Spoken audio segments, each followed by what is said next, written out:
Olá, estamos iniciando a apresentação do programa Partilhando Caminhos. O nosso convidado de hoje é Eduardo Romero, ele que é artista, ambientalista, professor, jornalista e recém-eleito aí vereador para o município de Campo Grande, capital do estado de Mato Grosso do Sul. Eduardo, seja bem-vindo ao nosso programa. Vamos aí bater um papo, né, Eduardo? Obrigado, Miguel. Obrigado a todos que nos acompanham, né? E eu que agradeço a oportunidade de partilhar nesse momento algumas das nossas experiências. Ok, Eduardo. Eu me sinto muito à vontade com o Eduardo. Nós estávamos fazendo as contas aqui de quando a gente já se conhece. E aí resolvemos parar de fazer essas contas, senão o pessoal ia descobrir a nossa idade. Nós somos aí jovens, nós temos juventude acumulada, né? Mas, Eduardo, partilhe um pouco para nós, parte do seu caminho existencial, as suas origens, a sua trajetória. Eu lembro que o meu primeiro contato com você foi na Escola Estadual José Barbosa Rodrigues, em 1999. Verdade. Aliás, essa escola, ela foi e é fundamental no meu processo de vida, sabe, Miguel? Porque é ali que eu aprendi as primeiras noções de cidadania, de vida em sociedade, né? Bom, contando um pouco das minhas origens, eu sou de uma família do interior do estado. Eu nasci numa cidade bastante conhecida até, porque tem muita gente aqui de Campo Grande que veio dessa região, que é Fátima do Sul. Para ser mais exato, eu nasci na zona rural, na 8ª linha, né? E aí tive a felicidade de ser adotado por uma família naquela região, que Valéria e Isaura, os meus pais, né? Minha mãe já está falecida, mas meu pai continua conosco até hoje. E aprendi a conviver com essa família e aprender os valores de cidadania, de ser pessoa de verdade, o incentivo de estudo, embora uma família muito simples, muito humilde, mas sempre incentivando ao estudo, a fazer cursos, a encontrar novos caminhos, né?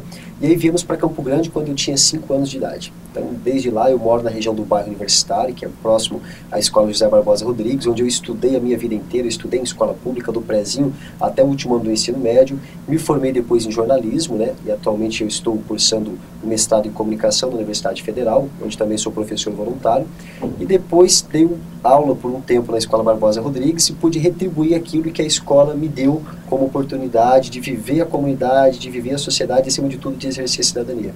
Então você teve uma educação lá no seio familiar e teve uma boa escolarização ali na Escola José Barbosa Rodrigues, né? Eu costumo dizer que sem a base da família, e olha que minha família era o retrato das famílias brasileiras, né? Nós somos em 8 irmãos, são 6 mulheres e 2 homens, uma família que teve que trabalhar muito. Eu comecei a trabalhar com 9 anos de idade, vendia picolé, carpia quintal no bairro onde eu moro. Meu pai criava alguns animais, tinha uns cabritos, umas vaquinhas, uns porcos, então eu tinha que sair catando lavagem nas casas das pessoas para tratar desses animais, nas feiras pegando o resto de verduras para poder tratar desses animais, mas ao mesmo tempo era estimulado a estudar, a fazer as coisas, né? E na escola eu tive um incentivo para me engajar em movimentos. Então foi na escola, por exemplo, que surgiu o Clube de Ciências, que se tornou a nossa principal bandeira de organização para tentar recuperar córregos em Campo Grande, entre eles o Córrego Bálsamo, que hoje é um exemplo de um parque linear que está sendo feito na cidade. Ou seja, eu virei ambientalista pela participação na escola. Me parece que até na escola, não sei se eu estou enganado, mas você tinha também um projeto de hortas comunitárias, alguma coisa lá na escola, naquela época. Naquela época, é verdade. Ontem, né? Ontem. Nós desenvolvemos com a parceria de outros professores e dos alunos um projeto de horta na escola, onde os alunos aprendiam a trabalhar com horta ali para melhorar a merenda na escola, e aí a ideia era que eles levassem essa experiência para casa e fizessem as suas hortas nas residências. Funcionou muito bem.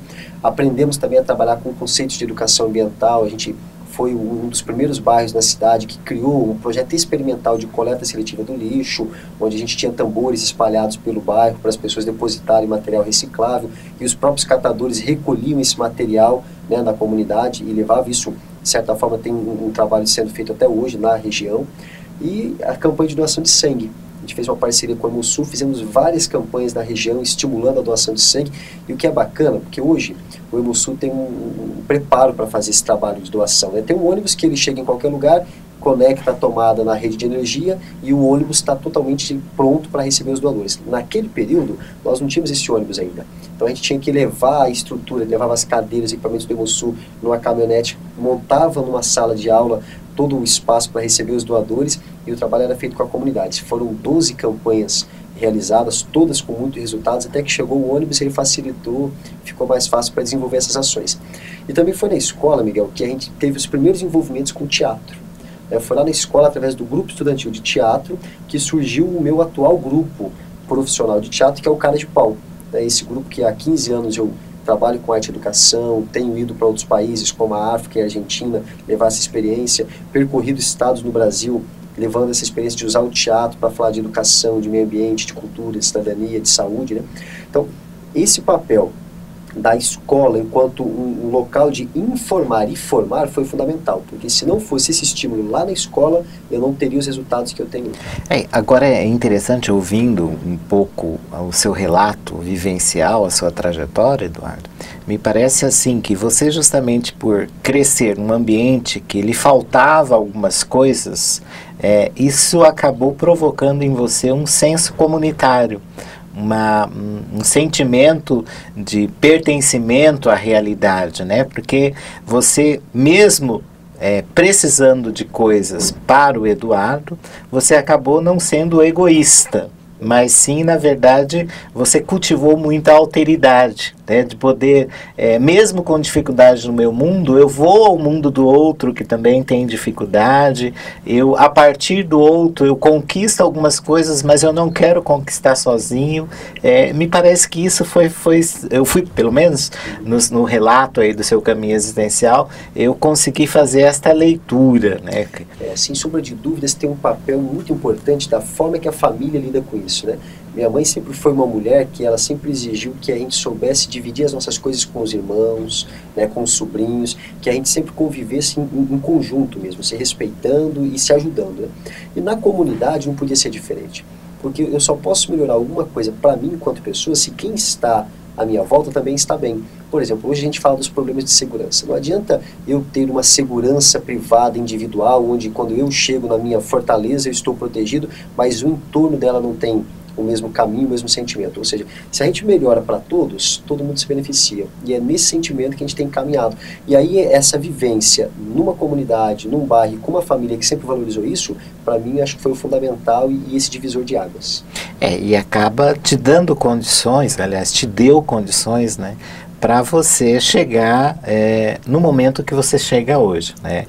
Nas últimas eleições, aí você foi eleito vereador para o município de Campo Grande, capital do estado do Mato Grosso do Sul, com 3.506 votos, né? Então, há um grande grupo que acredita no Eduardo, possivelmente por conta destas suas características peculiares, né? E uma campanha que não foi fácil, porque uma campanha que disputou contra políticos de nome, contra grupos econômicos, porque no Brasil a gente infelizmente enraizou a cultura de que para fazer política você tem que ter ou sobrenome político ou muita estrutura financeira. A gente precisa desconstruir isso, porque para fazer política a gente precisa ter comprometimento e vontade de fazer. E não adianta a gente dizer, eu usei muito dessas argumentações nos nossos encontros, né, nas nossas reuniões, nas nossas visitas, né? Se a gente não gosta, não participa e não se envolve, a política só piora. Porque gostando ou não, participando ou não, as decisões políticas elas vão interferir diretamente no nosso modo de viver. Elas vão interferir se a gente vai ter menos ou mais pessoas excluídas, se a gente vai ter menos ou mais qualidade de vida, e a gente precisa então se apropriar desse processo, ocupar esse espaço que não fica vazio e tentar diversificar a forma dessas escolhas, a forma das decisões, porque o processo é democrático, mas para a democracia acontecer, a gente tem que participar, tem que estar presente. E quando veicula-se o discurso de uma apolítica, é justamente para manter o mesmo status quo, né, Eduardo? Bom, nós vamos para um rápido intervalo e daqui a um pouquinho nós voltamos aqui com o nosso bate-papo com o Eduardo Romero, e aí eu quero que ele aborde um pouquinho como que foi esse momento da campanha, quais foram os recursos que ele utilizou, o seu material publicitário, aquilo que ele fez para poder conquistar aí o apoio do povo e ser eleito um dos vereadores aí bastante votado para a capital do estado de Mato Grosso do Sul. Aguardamos vocês para o próximo bloco.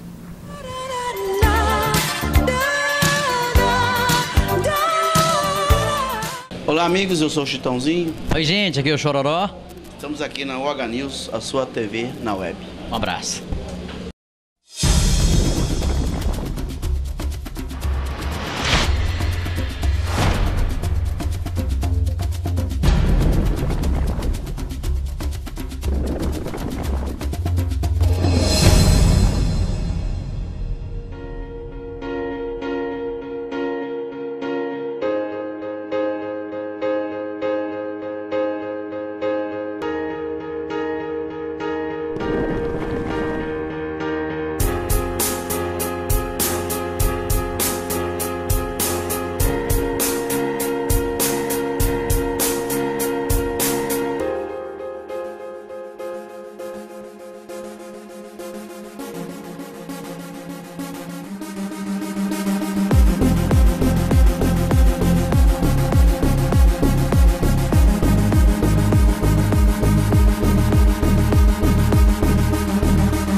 Olá, estamos retomando a apresentação do programa Partilhando Caminhos.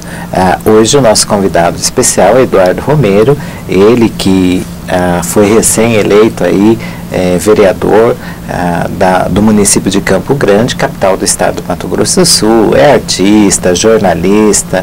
Na verdade, o Eduardo, assim, tem uma vasta experiência em várias áreas aí, né? Ele é quase polivalente, né?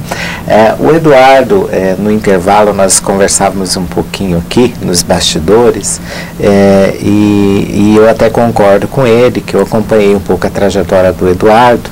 E em 2008 eu achava ele até um pouco utópico, né? Ele era muito utópico, guiava-se muito pela intuição, e ele agora revela para mim que talvez o grande sucesso nesta campanha tenha sido a palavra planejamento. Eduardo, vamos começar este bloco falando um pouquinho desta experiência que você teve no passado, deste novo momento, né? Tem um autor que é Douglas Tufano, ele diz assim que experiência não é o que acontece a alguém, mas é o que alguém faz com o que lhe acontece. E parece-me que o Eduardo seguiu um pouquinho este caminho. É verdade, Miguel. 2008 foi uma grande escola, né? Eu fui candidato pela primeira vez e, como você mesmo comentou, foi uma coisa assim, a gente foi aprendendo fazendo, sem ter muito essa noção. Primeiro, a gente não entendia a tal da matemática política, que é algo tão difícil de entender. Por que as pessoas às vezes mudam de partido? Porque tem essa questão de qual é o partido, qual é a coligação que pode te dar mais chance matemática de chegar. É uma questão que tem que ser pensada. A outra questão é como você planeja essa campanha para em 90 dias, que é o período de campanha, você conseguir atingir o máximo de pessoas possíveis, se apresentar a essas pessoas, colocar as suas propostas e reforçar o seu compromisso. E aí conseguir fazer com que isso vire votos, né? Então 2008 foi sim importante, nós tivemos uma votação expressiva, fiquei como primeiro suplente, inclusive, né? Mas faltou esse planejamento detalhado. Como é que você organiza isso? O que agora, nesse ano de 2012, a gente conseguiu ter mais estruturado. A gente não teve grandes avanços em termos de recursos, mas a gente teve grandes avanços em termos de planejamento. E o que a gente resgatou? Nós pegamos os nossos pontos fortes. Como eu disse antes, aqui no primeiro bloco, eu não venho de família com sobrenome, não venho de estrutura financeira, mas eu venho de um grupo de amigos que há muito tempo está tentando transformar a cidade. Pessoas ligadas à cultura, ligadas ao meio ambiente, ligadas à educação, que já têm atuado, que já tem projeto acontecendo, que já tem ações sendo realizadas e que vão se conectando. Então o que a gente fez foi que essa conexão, essas redes, fossem realmente se ampliando e se fortalecendo. E dentro desse planejamento, que elas fossem dando resultado para chegar a ter esse espaço ocupado dentro da Câmara Municipal, para que a gente possa levar essa discussão dentro da Câmara, né? Pessoas, inclusive, Eduardo, pelo que você coloca, que já tem uma mobilização política, né? Porque às vezes a palavra política, ela é um tanto quanto desgastada na atualidade, né? As pessoas, talvez até propositalmente, eu odeio política. E tem muita gente que gosta desse discurso de que as pessoas odeiam política, porque enquanto tem alguns que odeiam política, mantém-se a politicagem, claro, né? Mantém-se uma má política. É verdade. Você não envolve, né? E eu digo para as pessoas, é um discurso perigoso. Porque quando você diz, eu odeio política, eu não gosto, eu não dependo da política, a sua tendência é se afastar do processo, é não participar. Porque você não participa daquilo que você não gosta, você não se envolve com aquilo que não te apetece em nenhum sentido. Porém, não participar é o maior dos erros. Porque se você não concorda com algo, acha que a coisa está complicada, não está boa, você precisa tentar transformar. E você só transforma tocando na ferida. Você não cura um medicamento se você não ir lá e passar o remédio onde está a ferida, se você não tiver uma ação específica para isso. E na política não tem outro jeito. Ou você se envolve e participa, ou ela sempre vai ficar como uma coisa negativa. Até porque a não participação, a omissão, é uma forma de participação. Né? Você está deixando que outros decidam por você. Agora é interessante, então, que você acabou tendo um grupo que não eram omissos e que, apesar de não ter nome, sobrenome, nem muitos recursos financeiros, tiveram ali a criatividade e a dedicação para conseguir investir as suas experiências, as suas potencialidades nesse momento da campanha. Inclusive você destaca assim, algumas ferramentas na rede social, né, que foi muito importante aí, para que você pudesse estar em muitas casas, o máximo de casas possível. Como foi isso, Eduardo? Olha, nós juntamos todos os amigos que podiam caminhar com a gente. Então a gente primeiro fez o primeiro passo, reunir os amigos, conversar da nossa ideia, né, os amigos e a família, conversar da nossa ideia e dividir tarefas de acordo com os talentos. Então se o Miguel é uma pessoa ligada à área da educação e tem trânsito livre com a educação, que ele nos ajude na área da educação. Se o José é ligado à área da comunicação, entende essa linha da comunicação virtual, por exemplo, que ele atue na área da comunicação virtual. A Dona Maria tem um trânsito maior com os feirantes, então que ela nos ajude com os feirantes. Então, identificados esses talentos, a gente dividiu tarefas, né? Como é que a gente faz para chegar até essas pessoas, até esse público? É com reuniões? As reuniões, mas a gente não consegue hoje fazer mais grandes reuniões. Então a gente fez pequenas reuniões. Os núcleos específicos, chamando 5, 10 pessoas para bater papo, para conversar olho no olho, para dizer para as pessoas, porque a gente tentou resgatar, Miguel, um sentimento de fraternidade e o sonho. Se você não sonha e não tem uma relação de fraternidade, você não avança. Isso a gente tentou trazer de volta e acho que foi possível mostrar isso. Porque essa franqueza, essa sinceridade, ela foi se perdendo no processo político, como você comentou. A palavra política, ela está carregada de sensações negativas, mas ela não é só coisas negativas, pelo contrário, ela tem que trazer muito mais coisas positivas. E aí a gente então criou essas redes, dividiu as tarefas por talentos e aí fomos ocupando os espaços. Pequenas reuniões, visitas, indo, por exemplo, as empresas que a gente tinha contato, que podiam abrir espaço para a gente ir lá e se apresentar para os funcionários e comentar as nossas propostas, a gente fez isso. Para ganhar tempo na apresentação, nós fizemos um vídeo que está postado no nosso blog, que também está postado nas redes sociais, que é um vídeo de apresentação contando o nosso histórico. Então no vídeo você tem reportagem de quando o Eduardo, ainda adolescente, já estava brigando para recuperar o Córrego Balsam. Quando o Eduardo, ainda adolescente, já estava lá na Associação de Moradores fazendo um trabalho que foi destaque em cadeia nacional por um jornal no Brasil inteiro. Ou seja, essas coisas dizem por si. Né? Você traz aquele histórico de que não é alguém que só quer ocupar um espaço, é alguém que já vem caminhando no processo e que ocupar um espaço na Câmara é mais uma das atividades que precisam ser feitas para ampliar esses espaços. E de uma maneira até meio grotesca, não é alguém que caiu de paraquedas, né, Eduardo? É alguém que tem uma trajetória. Em síntese, me parece o quê? Que você aproveitou do seu capital social e do capital social dos seus amigos, aqueles que estavam próximos, e trabalhou com criatividade isso daí, né? A gente criou vídeos, por exemplo, com bom humor para a internet, nós criamos postagens diferenciadas com linguagens específicas, muito trabalho, Miguel. A gente começava o dia 3h30, 4 horas da manhã e seguia até a hora que precisasse, andando, visitando, fazendo reuniões, criando coisas, pedalando. A gente criou uma bicicleta com uma bandeira que a gente pedalava, um dia era um, outro dia era outro, para poder dar visibilidade, né? Optamos em não usar os cavaletes pelo centro da cidade, porque iria contra os nossos propósitos. A gente, assim, tentou ter um conceito claro e fazer dentro desse conceito a divulgação com os grupos específicos, como você falou, aproveitando o capital social, né? E não deixando de lado o bom humor, a criatividade e a seriedade também. Porque para falar de política, você não precisa ser tão sério, quadradinho, mas você também não precisa ser tão esculachado. Você tem que encontrar o tempo como é a vida, né? E eu venho dessa movimentação, eu sou ator de teatro, sou jornalista, boa parte dos meus amigos são ligados a esse meio, então a gente conseguiu produzir muito material com criatividade. Inclusive, esses vídeos, esse vídeo que eu estava olhando, teve mais de 2.000 acessos, 2.140 e poucos acessos, na época que eu vi, né? Pode ser que já esses acessos já estejam aí um pouco mais avançados. Olha, Eduardo, que bom que valeu a pena todo esse fôlego, né? Quer dizer, eu acho que é inclusive um exemplo a ser seguido, né? Eu não gosto muito da palavra exemplo, modelo, ou receita, que parece que é uma coisa que tem que seguir aquele modelo.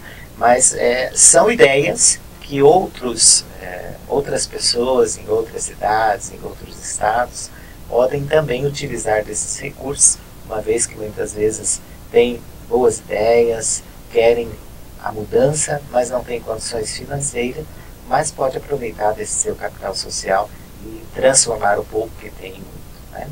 Bom, vamos para um rápido intervalo e daqui a um pouquinho nós retomamos aqui o nosso bate-papo com o Eduardo Romeiro, um dos recém-eleitos aí vereadores da capital do estado de Mato Grosso do Sul, a nossa cidade de Campo Grande. Aguardamos vocês para o próximo bloco.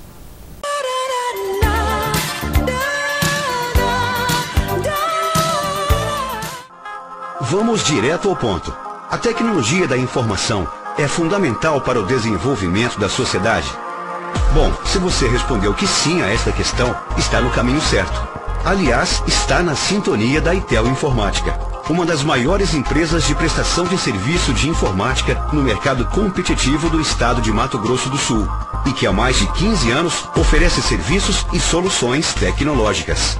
Por ser uma empresa de referência na área de tecnologia da informação, confere a seus clientes produtividade e qualidade de serviços de alta performance. Hoje contamos com um corpo técnico de profissionais altamente qualificados, alguns com mais de 10 anos de experiência. São mais de 480 colaboradores que ajudam a empresa a alcançar resultados cada vez mais ousados e inovadores. O portfólio de serviços da ITEL é completo. Execução de projetos e assessoria em tecnologia da informação, análise e desenvolvimento de sistemas de informação, alocação de mão de obra qualificada na área de informática, suporte e assistência técnica em equipamentos de informática, digitalização e microfilmagem de documentos, licenciamento e uso de sistemas, serviço de processamento de dados para terceiros, locação de equipamentos com suporte técnico. Veja algumas ações e projetos de que a ITEL Informática se orgulha.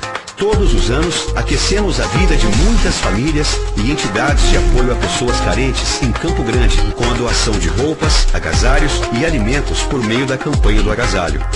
O Serviço Social da ITEL realiza ginástica laboral, campanhas contra DSTs e o acompanhamento dos colaboradores afastados por problemas de saúde. Por meio de uma parceria com o SESC, todos podem desfrutar de uma grade de benefícios.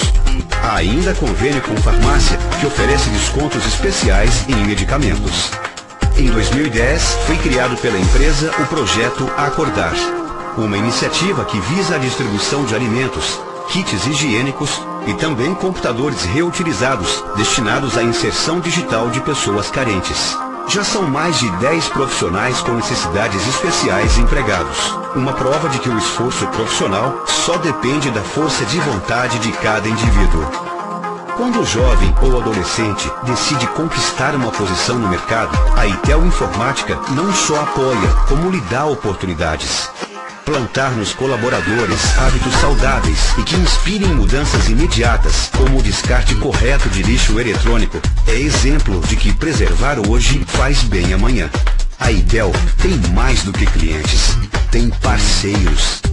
Nossos convênios estão à disposição de todos os funcionários. Esta é ITEL Informática, uma empresa pronta para o futuro e presente no dia a dia de milhares de pessoas. ITEL Informática.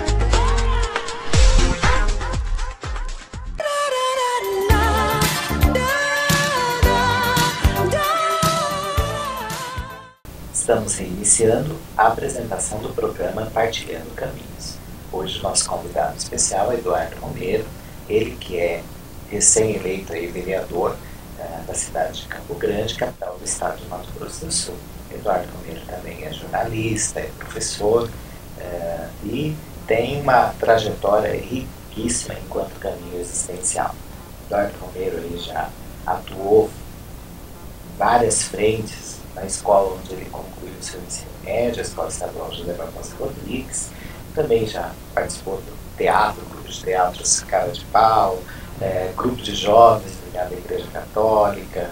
Fez aí um giro pelo Brasil aí nas rodas, né? 2 rodas, tem toda uma preocupação com o meio ambiente, participou inclusive aí como conselheiro do Conselho Municipal do Meio Ambiente e agora eleito vereador, depois de toda a trajetória dessa, Eduardo pretende colocar ali como base do seu mandato o diálogo, né?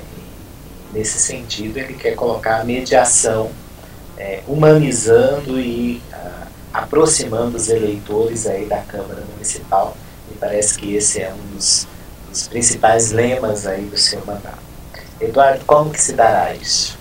Esse é um grande desafio, né? A nossa trajetória tem mostrado que se você não agrega as pessoas, não cria uma relação de confiança, de aproximação, você não consegue transformar. Então, o desafio, enquanto vereador, o que eu pretendo fazer é que a gente resgate esse aspecto da mediação. Eu não digo portador de voz, eu não digo aquele que vai falar em nome dele, mas aquele que vai falar com. Né? O papel do vereador nada mais é do que estar atento à sociedade, estar atento à comunidade e tentar ajudar a cidade. Com indicações, com leis, com fiscalização junto ao Poder Executivo. E você só vai acertar mais se você estiver junto com a sociedade, junto com os segmentos, junto com as pessoas. Quando a gente se propõe a fazer mediação, porque a gente quer mesmo ouvir as pessoas. E aí nós vamos usar vários canais. Nós vamos ter um mandato interativo através das redes sociais, onde o internauta pode interagir, dar sugestões, apresentar propostas, dizer problemas da cidade. Nós vamos ter momentos onde nós vamos destacar uma mesinha com 2 cadeiras e uma garrafinha de café para ir para as feiras dos bairros e sentar para que as pessoas possam conversar diretamente com o vereador. Nós vamos promover reuniões nas escolas, nas associações. Tudo isso para quê? Para colher da comunidade, da sociedade, as demandas e as necessidades e também fazer uma prestação de contas daquilo que a gente está fazendo. A gente sabe que o papel do vereador é limitado, você não consegue dar conta de todos os problemas da cidade, você não consegue resolver todas as questões num mandato de 4 anos, por vários fatores. O primeiro, porque existem 29 vereadores, cada um com uma convicção, com um comprometimento, então você primeiro tem que convencer os seus pais. O segundo, as questões de limitação de recursos do município, as questões políticas junto ao prefeito. E o terceiro, porque a vida é dinâmica. Então você resolve uma questão hoje, amanhã você tem tantas outras para resolver. Mas a gente acerta mais se estiver junto. Esse é o nosso desafio. Fazer junto para poder fazer melhor. E você destacou a importância de várias pessoas lhe apoiando durante a eleição. Essa proximidade com os diversos movimentos e lideranças sociais, você destaca como algo muito importante. Sem sombra de dúvida. Se não fosse essa aproximação e essa relação de confiança, eu não teria nem sido eleito vereador. Agora, o meu papel como vereador eleito é garantir que esse processo seja mais fortalecido e realmente seja esse espaço, esse mandato, uma voz desses segmentos, dessa sociedade junto à Câmara Municipal. Ou seja, não adianta ir aos setores, ir à sociedade pedir voto. Eu preciso agora voltar, como estou fazendo, agradecer os votos, e até aproveito essa oportunidade aqui para agradecer a cada um dos eleitores que confiou para a gente essa responsabilidade. E voltando para agradecer os votos, a gente tem que voltar para planejar mandato. O que a gente faz mais melhor? Qual é a necessidade, por exemplo, do bairro Itamaracá, em Campo Grande? Qual é a necessidade do bairro que está mais ao extremo, se você pega, por exemplo, o Caiobá? Qual a necessidade daquele bairro que está mais ligado ao universitário, como aquele bairro que está mais próximo do centro? Ou seja, você tem que olhar a cidade como um todo, e você só vai ter esse olhar mais clínico se você tiver com as pessoas que estão nessas localidades. Bom, eu não sei se eu posso te dar uma dica, mas recentemente eu fui eleito aí como conselheiro da Planurb pela região do Biruçu. E eu acho que, nesse sentido, o município de Campo Grande, e as autoridades municipais, eles precisam ouvir mais esses conselheiros. Eu estive em várias já reuniões, em várias sessões do Conselho da região do Biruçu, e a gente, nessas reuniões, você percebe muito o anseio da população. Talvez o Eduardo tenha que começar a participar a cada mês numa região X da cidade, né? Uma vez no Bandeira, outra vez no Biruçu, no Anhanguizinho, quer dizer, são pessoas que estão ligadas à comunidade, que sentem as necessidades e que naquele momento ali elas se reúnem para externalizar tudo isso que eles percebem enquanto necessidade. Talvez seja um caminho para o Eduardo. Eu acho um caminho, sem sombra de dúvidas, como eu vi no Conselho Municipal de Meio Ambiente, o que você está dizendo é bem realidade. Os conselhos são, sem sombra de dúvidas, um fórum permanente de discussão dos problemas da cidade, qualificado, porque são pessoas que estão ali para poder realmente levar os problemas das comunidades e discutir em prol de uma solução. E o que é mais interessante, são geradores de demandas e de políticas públicas. Eu quero estar junto com os conselhos regionais, o Conselho de Meio Ambiente, o Conselho de Saúde e os demais conselhos que existem, até para que esses conselhos sejam fortalecidos e mais respeitados. Ok, Eduardo. Bom, já que você também é professor, eu vou te provocar uma última pergunta. E para a educação? O que o Eduardo tem pensado aí na questão da educação, principalmente agora como vereador, para as escolas municipais de Campo Grande? Primeiro, que a gente não transforma nada se não começar com um processo educativo. A gente sabe que a educação não é só um discurso que está aí desgastado pela questão política, mas a educação é de fato a base de tudo. Se você quer mudar a relação econômica de um município, você tem que passar pela relação de educação. Se você quer mudar a relação de comportamento, a relação cultural tem que passar pela educação. Eu vejo que primeiro a gente precisa valorizar o profissional. fazer com que o profissional realmente seja reconhecido, valorizado e respeitado. Segundo é pensar na questão das infraestruturas, né? O que essas escolas têm hoje que está legal, que funciona, e o que precisa melhorar? E qual é o espaço ocioso da escola que pode ser melhor utilizado, por exemplo, pela comunidade, no momento não escolar, naquele momento que não se tem aula? E a outra questão é quais iniciativas e projetos a gente pode desenvolver junto com os professores que já estão sim assoberbados de carga horária pesada, de tantos limites, mas como a gente pode trabalhar com os professores para que a educação não seja só uma cumpridora daquela grade específica e sim uma formadora de cidadãos, de pessoas mais atuantes. Eu vou me colocar à disposição e é junto com os professores que a gente vai discutir isso. Eu quero fazer essa mediação entre os professores e a Câmara Municipal. Eduardo, Sócrates, ele tinha um posicionamento enquanto pensamento filosófico, ele defendia um intelectualismo moral. A partir do momento que eu sei, eu vou agir de acordo com o que eu sei. Então ele não desvinculava teoria de prática. O que muitas vezes nós percebemos em alguns discursos eleitoreiros é um discurso teórico, um discurso defendendo algumas coisas, mas uma prática totalmente discrepante da realidade. Então eu gostaria que você fechasse a sua fala, discutindo um pouquinho isso, porque pelo que eu sinto, pelo que eu percebo no Eduardo, o Eduardo não tem uma fala desvinculada da prática. Ele tem uma teoria e prática caminhando muito junto, pelo que a gente percebe ali no seu caminho existencial da época que eu te conheço. Bom, Miguel, eu quero, assim, antes de tudo, dizer que promover mudança não é fácil. Transformar, mudar comportamentos, pensar no melhor para o coletivo não é nada simples. É muito mais fácil fazer a política no umbigo, olhar para si, resolver os seus problemas e esquecer quem está em volta. Mas eu cresci fazendo movimento. Eu cresci envolvido com as questões culturais, com as questões ambientais, com as questões de educação em Campo Grande. Por que eu me coloquei à disposição para ser vereador? Para tentar ajudar mais a cidade e a nossa sociedade. Só vou conseguir fazer isso se a sociedade também participar comigo. Se a sociedade vier a um ponto de juntos propor ideias, às vezes fazer pressões, às vezes fazer movimentos, mas juntos transformar. Eu vejo que esse instrumento chamado mandato, que terá 4 anos, ele só vai dar resultado se eu e você que está nos assistindo, nos ouvindo, você que voltou, você que acompanhou, você que agora mora em Campo Grande, seja de nascimento aqui ou que veio para cá, abraçar a nossa cidade e dizer que Campo Grande é uma cidade que precisa ficar cada vez melhor para que a gente possa viver aqui. E como é que vai ficar melhor? É discutindo políticas públicas de qualidade e de resultado para a cidade. Eu não tenho me proposto a fazer nada além daquilo que eu acho que é possível fazer, que é trabalhar junto e juntos encontrar as melhores soluções.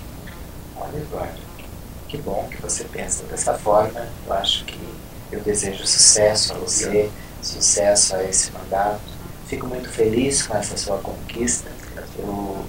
São pessoas assim que a gente gostaria que de fato chegasse a estar aí nos principais cargos públicos, seja ele aí municipal, estadual, federal, porque a gente percebe que são pessoas que têm um senso de responsabilidade, que têm um senso comunitário, que se preocupa com o outro, que tem a preocupação com a alteridade.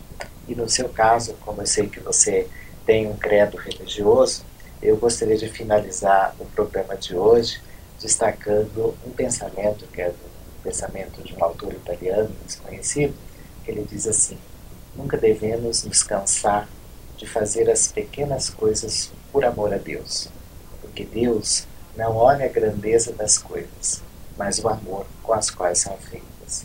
Na presença de Deus, o nosso amor cresce. Que Deus possa estar presente nas suas ações, junto ao Legislativo Municipal, e que possa sempre te abençoar e fazer com que você tenha discernimento em suas ações.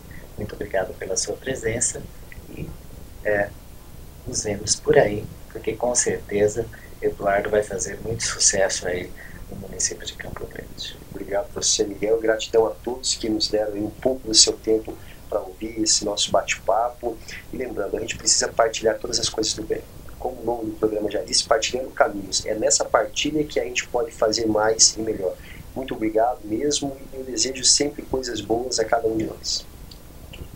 Obrigado por participarem conosco do programa Partilhando Caminhos e aguardamos vocês para o próximo programa.